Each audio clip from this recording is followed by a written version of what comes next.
સરકારી યોજનાનો લાભ લેવા અને ફોર્મ ભરવા માટે અમારી ચેનલને સબસ્ક્રાઇબ કરો. મિત્રો, આજે આપણે વાત કરવાના છીએ રેશન કાર્ડ ધારકો માટે. વર્ષ 2026ની અંદર જો તમારે કોઈ પણ પ્રકારે ફેરફાર કરાવવો હોય તો એના માટે એક નવું જ ફોર્મ છે એ આપણે અહીંયા આવી ગયું છે. તો એમાં કઈ રીતે ફોર્મ ભરવું એના વિશે સંપૂર્ણ માહિતી તમને આપવામાં આવશે.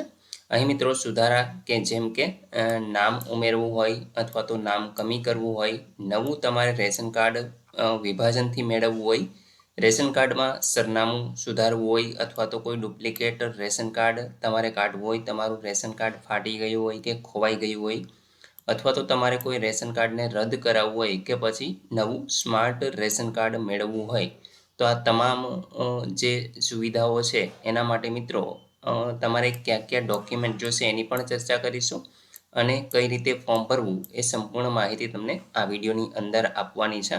તો વિડીયોને પૂરો જોવા વિનંતી. જો તમને વિડીયો ગમે તો લાઈક કરી દેજો, તમારા મિત્રો સુધી શેર કરજો અને ચેનલને સબસ્ક્રાઈબ કરી લેજો. ચાલો શરૂ કરીએ.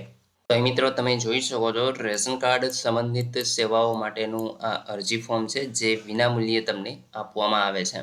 મિત્રો અહીંયા સૌપ્રથમ તો તમારે તારીખ છે એ લખી દેવાની રહેશે. જે દિવસે તમે આ ફોર્મ આપો છો એ દિવસની તારીખ છે એ તમારે લખવાની હોય છે.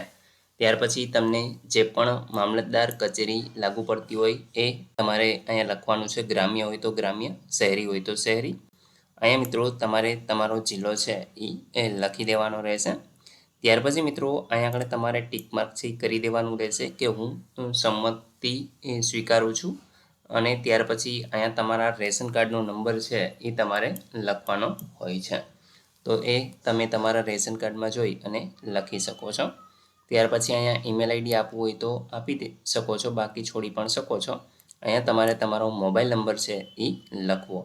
ત્યાર પછી મિત્રો અહીંયા આપણે હવે સુવિધાઓ ચાલુ થાય છે, જેમ કે ચાલુ કૌટુંબિક રેશન કાર્ડની અંદર તમારે નામ ઉમેરવાનું હોય તો મિત્રો જો તમારે નામ ઉમેરવું હોય તો આ ખાનાની અંદર તમારે ટિક માર્ક કરી દેવાનું રહેશે.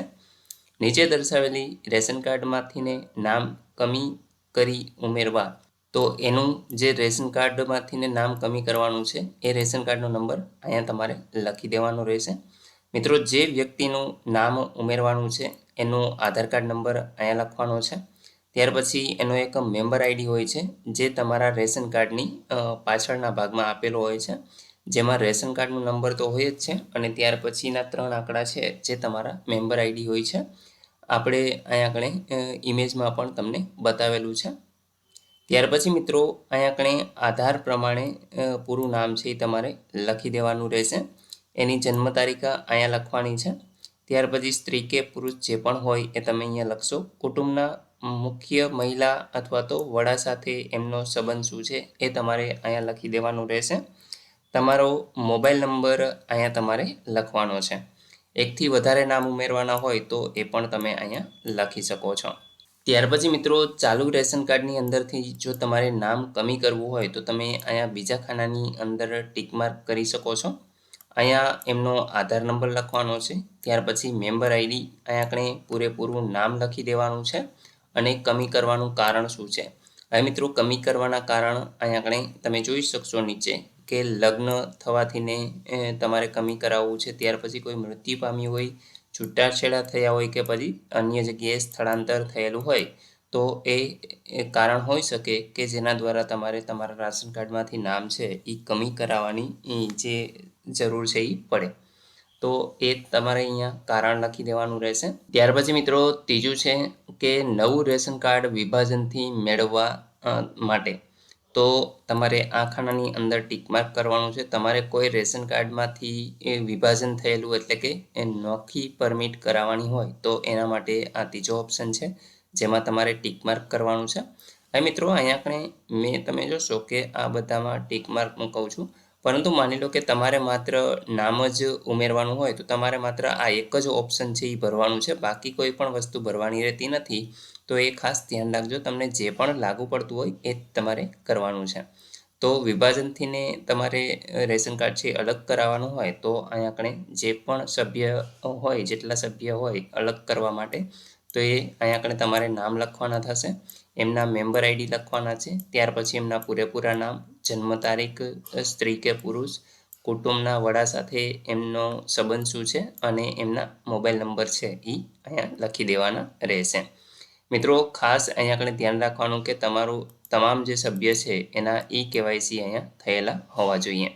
ત્યાર પછી મિત્રો અહીંયા આધાર કાર્ડ મુજબ તમારે સરનામું છે એ ફરજિયાત આપવાનું રહેશે અને તમારું પૂરેપૂરું એડ્રેસ છે એ અહીંયા લખવાનું છે, જેમ કે તાલુકો, ગામનું નામ, જિલ્લો, પિનકોડ નંબર અને કુટુંબની જે વાર્ષિક આવક છે એ પણ અહીંયા તમારે દર્શાવવાની રહેશે. ત્યાર પછી મિત્રો અહીંયા કણે બેંકનું નામ છે એ લખી દેવાનું છે. ત્યાર પછી બેંક એકાઉન્ટ નંબર, અહીંયા કણે શાખાનું નામ અને IFSC કોડ છે એ પણ દર્શાવવાનો રહેશે.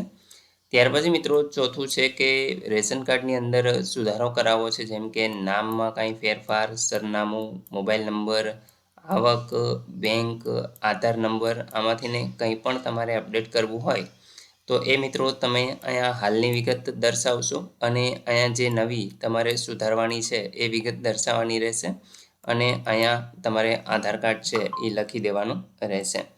તો તમે જોશો કે તમારે નામ ચેન્જ કરાવવું હોય તો અત્યારે જે રાશન કાર્ડની અંદર નામ જેમાં ભૂલવાળું છે એ લખવાનું છે. અહીંયા તમારે જે સુધારો કરવાનો છે એ નામ લખવાનું છે. એ જ રીતે જન્મ તારીખ, પિતાનું નામ, ત્યાર પછી સરનામું, ગેસ કનેક્શન, કુટુંબના વડાનું નામ, મોબાઈલ નંબર, આવક, બેંક અને આધાર નંબર, આટલી વસ્તુઓ છે એમાં તમે કોઈ પણ ફેરફાર કરવા માંગતા હોય તો મિત્રો તમારે એ અહીંયા આગળ લખી દેવાનું રહેશે. ત્યાર પછી મિત્રો અહીંયા આગળ હું જાણું છું કે રેશન કાર્ડમાં મારું નામ, સરનામું સુધારા બાદ મારા આધાર કાર્ડમાં દર્શાવેલ નામ અને સરનામા મુજબ જ હશે. એટલે કે તમારું જે આધાર કાર્ડ પ્રમાણે નામ હશે એ જ રીતે સરનામું અને જે નામ છે એ તમારા રાશન કાર્ડની અંદર આવશે. ત્યાર પછી મિત્રો પાંચમું છે કે પાલક ગાર્ડિયનની નિમણૂક માટે, એટલે કે માની લો કે કોઈ અનાથ બાળક હોય તો એમને અહીંયા આપણે પાલક ગાર્ડિયનની જરૂર હોય તો એના માટે અહીંયા આપણે તમે ટીક માર્ક કરી શકો છો અને રેશન કાર્ડની અંદર છે એ ઉમેરી શકો છો. જેમ કે વૃદ્ધાવસ્થા, ત્યાર પછી ગંભીર કોઈ બીમારી હોય, પુખ્ત વ્યક્તિ હયાત ન હોય અથવા તો અન્ય કોઈ કારણ હોય તો અહીંયા પાલક ગાર્ડિયન જે હોય છે એમના રેશન કાર્ડના નંબર, એમનું મેમ્બર આઈડી અને પાલક ગાર્ડિયન સભ્યનું પૂરેપૂરું નામ, ત્યાર પછી સભ્યનો ક્રમ અને એનો આધાર નંબર છે એ અહીંયા દર્શાવવો. ત્યાર પછી મિત્રો તમારું રેશન કાર્ડ છે એ ફાટી ગયું હોય કે ખોવાઈ ગયું હોય તો એના માટે તમે ડુપ્લિકેટ રેશન કાર્ડ મેળવવા માંગતા હોય તો એવા કિસ્સાની અંદર તમારે અહીંયા છે એ ટીક માર્ક કરવાનું છે. જેમ કે તમે જોઈ શકો છો, જો તમારું કાર્ડ ફાટી ગયું હોય અથવા તો ઘસાઈ ગયું હોય તો એ તમે અહીંયા ટીક માર્ક કરી શકો છો. આકસ્મિક રીતે ખોવાઈ ગયેલું હોય અથવા તો બળી ગયું હોય તો પણ તમે આ ખાનાની અંદર ટીક માર્ક કરી શકો છો કે કોઈ અન્ય કારણ હોય તો એ કારણ અહીંયા દર્શાવવું અને ત્યાર પછી તમારે છે એ રેશન કાર્ડ મેળવવાનું રહેશે.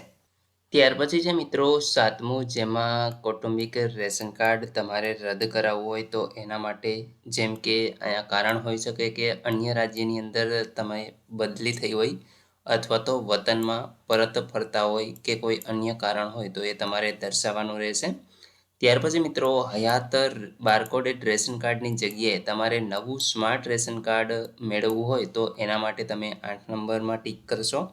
ત્યાર પછી મિત્રો અહીંયા આપણે NFSAની અંદર એટલે કે રાષ્ટ્રીય અન્ન સલામતી કાયદો 2003 છે એનો લાભ તમારે લેવો હોય અને તમને અનાજ ન મળતું હોય તો એના માટે અહીંયા આપણે તમારે આ 9મો ઓપ્શન ટીક કરવાનો છે. ત્યાર પછી છે કૌટુંબિક રેશન કાર્ડમાં સભ્ય એટલે કે મેમ્બર આઈડી સરેન્ડર કરવા માટે અહીંયા આપણે તમારે 9મો નંબર છે એ ટીક માર્ક 10મો નંબર ટીક માર્ક કરી અહીંયા આપણે મેમ્બરનું નામ, ત્યાર પછી એનું આઈડી, ત્યાર પછી અહીંયા આપણે OCI આઈડી નંબર, આધાર કાર્ડ નંબર અને કુટુંબના મુખ્ય મહિલા અથવા તો વડા સાથે એનો સંબંધ શું થાય. ત્યાર પછી મિત્રો સ્થળાંતરના કિસ્સામાં રેશન કાર્ડના અન્ય તાલુકા ઝોનની અંદર કોઈ બદલી થઈ હોય તો એના માટે અહીંયા આપણે ઓપ્શન આપેલા છે, જેમાં અહીંયા કુટુંબના વડાનું નામ આવશે, એમનો આધાર કાર્ડ નંબર, ત્યાર પછી એમનું પૂરેપૂરું એડ્રેસ છે એ અહીંયા લખી દેવાનું છે અને 11(3)ની અંદર છે ગેસ કનેક્શન તમે ધરાવો છો તો અહીંયા હા કરવાનું છે અને ન ધરાવતા હોય તો આ ખાનામાં ટીક માર્ક કરી દેવાનું રહેશે. ત્યાર પછી ગેસ કનેક્શનનો પ્રકાર શું છે, એનો કનેક્શન નંબર શું છે અને એજન્સીનું નામ. આ તમામ વસ્તુ તમારે લખવાની થશે. ત્યાર પછી મિત્રો ફીનું ધોરણની વાત કરીએ તો જે અંત્યોદય કાર્ડ અથવા તો જે PHH કાર્ડ સિવાયના જે તમામ રેશન કાર્ડ છે તથા ડુપ્લિકેટ રેશન કાર્ડ મેળવવા માંગતા હોય તો 50 રૂપિયા ફી છે એ તમારે ભરવાની થાય છે. જે ઈ-ગ્રામ કેન્દ્ર, જનસેવા કેન્દ્રની વિગત ફી તથા જે RP, AD અથવા તો સ્પીડ પોસ્ટ કે કુરિયર મારફત તમને હોમ ડિલિવરી થાય તો એના માટે તમારે ફી અહીંયા આગળ ભરવાની થાય છે. ત્યાર પછી મિત્રો તમે રૂબરૂ જઈ આવો છો તો તમારે 20 રૂપિયા છે એ ચૂકવવાના થાય છે. અને 1, 6, 8 અને 11 નંબરની સેવા તમારે મેળવવી હોય તો નવું સ્માર્ટ રેશન કાર્ડ મેળવવા માટે તમારે 50 રૂપિયા ફી છે એ આપવાની થાય છે. તો અહીંયા કણે તમે જોઈ શકો છો કે 20 ને 50 રૂપિયા ફી છે એ તમારે ચૂકવવાની થાય છે. હવે મિત્રો આના સાથે તમારે કયા ડોક્યુમેન્ટ છે એ મેળવવાના થાય છે. તો તમામ ડોક્યુમેન્ટ છે જેમ કે લગ્નનું પ્રમાણપત્ર આપવાનું થાય છે 1 અને 2ના કિસ્સાની અંદર. ત્યાર પછી જો કોઈ મૃત્યુ પામ્યું હોય તો એમના મરણનો દાખલો. ત્યાર પછી છૂટાછેડાના કેસમાં જે છૂટાછેડાના પુરાવા છે એ તમારે રજૂ કરવાના છે. ત્યાર પછી માલિકીના કિસ્સામાં આકારણી પત્રક, મિલકત વેરા પહોંચ અથવા તો પ્રોપર્ટી કાર્ડ કે લાઇટ બિલ. ત્યાર પછી ભાડા કરાર અહીંયા તમારે આપવાનો થાય જો તમને લાગુ પડતું હોય તો. મિત્રો આમાંથી બધી વસ્તુ આપવાની નથી થતી પરંતુ જે પણ રીતે તમે અહીંયા ટીક માર્ક કરો છો તમારે સુધારો કરાવવાનો હોય, નામ એડ કરવાનું હોય તો એ પ્રમાણેના પુરાવા છે એ તમારે આપવાના થાય છે. ત્યાર પછી આવકનો દાખલો છે, પાસબુક છે, કોઈ ગંભીર બીમારી હોય તો એના પુરાવા, કૌટુંબિક રેશન કાર્ડની અંદર તમારે સરેન્ડર કરવું હોય તો એ રીતે અન્ય કોઈ પુરાવા હોય તો એ તમે અહીંયા લખી શકો છો. ત્યાર પછી મિત્રો અહીંયા જે પણ લાગુ પડતું હોય એની ફીની રસીદ છે એ પણ તમારે રજૂ કરવાની હોય છે. ત્યાર પછી અહીંયા અગત્યની સૂચનાઓ છે એ આપેલી છે. મિત્રો તમે આ વિડીયોને પોઝ કરી અને વાંચી શકો છો. સેલ્ફ ડિક્લેરેશન ફોર્મની વાત કરીએ તો મિત્રો અહીંયા તમારે તમારું પૂરેપૂરું નામ લખવાનું છે, ઉંમર અને જે વર્ષ થયા હોય એ લખવાના રહેશે. ત્યાર પછી ગામનું નામ છે એ અહીંયા લખવાનું છે. જિલ્લો તમારે અહીંયા અને તાલુકો આ ખાનામાં લખી દેવાનો છે. તારીખ તમે જે દિવસે આપો છો આ ફોર્મ એ તારીખ લખવાની છે. અહીંયા તમારું સહી છે એ કરી દેવાની છે, પૂરેપૂરું નામ નીચે લખવાનું છે અને આધાર નંબર છે એ તમારે લખવાનો થાય છે. ત્યાર પછી મિત્રો આ જે ફોર્મનો છેલ્લું પેજ છે એ કચેરીના ઉપયોગ માટે છે તો એમાં તમારે કોઈ પણ પ્રકારે કંઈ પણ કરવાનું નથી. આ 3 પેજ મેન છે કે જેમાં લગભગ 11 જેટલી સેવાઓ છે જે તમને મળે છે. તો મિત્રો આમાંથી તમને જે પણ લાગુ પડતી હોય એની સામે તમારે ટીક માર્ક કરી અને ત્યાર પછી ફોર્મ છે એ જમા કરાવવાનું હોય છે. ફોર્મ તમારે સેવા સદને જમા કરાવવાનું છે, મામલતદાર કચેરીએ જમા કરાવવાનું હોય છે તો ત્યાંથી તમને 15 દિવસ જેટલો ટાઈમ લાગે છે કે માની લો કે તમારા પરમિટમાંથી નામ કમી કરવું હોય અથવા તો ચડાવવું હોય તો 15 દિવસ જેટલો સમય લાગે છે. તો એ સમયની અંદર તમારું કામ છે એ થઈ જશે. તો મિત્રો આશા રાખું છું કે આ વિડીયોની અંદર તમને પરમિટની તમામ જે સુવિધાઓ છે એ મેળવવા માટે તમારે તો મિત્રો આશા રાખું છું કે અહીં પરમિટની 11 જેટલી સેવાઓ મેળવવા માટે તમને ફોર્મ કઈ રીતે ભરવું એના વિશે સંપૂર્ણ માહિતી મળી ગઈ છે. તેમ છતાં પણ કોઈ પ્રશ્ન હોય તો તમે કોમેન્ટ દ્વારા પૂછી શકો છો. વિડીયોને લાઇક કરી દેજો, તમારા મિત્રો સુધી શેર કરજો અને ચેનલને સબસ્ક્રાઈબ કરી લેજો જેથી આવી કોઈ પણ માહિતી આપ સુધી પહોંચતી રહે. વિડીયો જોવા બદલ આપનો ખૂબ ખૂબ આભાર. મળીએ એક નવા વિડીયો સાથે. ત્યાં સુધી જય હિન્દ.